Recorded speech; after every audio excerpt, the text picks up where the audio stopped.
અરે ઓ વહુ, પાઠ તો શરૂ થવાનો છે અને હજુ પ્રસાદનું ઠેકાણું નથી. બસ હમણાં જ થઈ જશે બા. જલ્દી કર, આ લાડુમાં તારો જીવ રેડી દે. હે હનુમાન દાદા, મારા હાથમાં શક્તિ આપજો. આ પ્રસાદમાં એવી મીઠાશ ભરો કે ભક્તોના મન તૃપ્ત થઈ જાય. હે બજરંગબલી, પ્રેમ અને ભક્તિનો અંશ છે.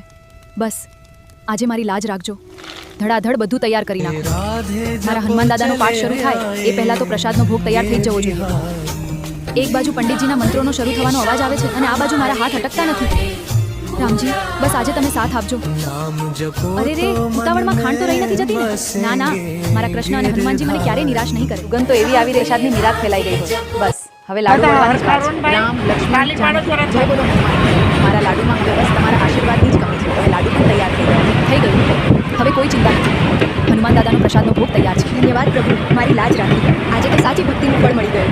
ગાંવ કી ચોરી કી રસોઈમાં આજે હનુમાનજીના લાડુનો જાદુ છે. પાઠ પૂરો થાય પછી એકવાર ચાખી તો જુઓ.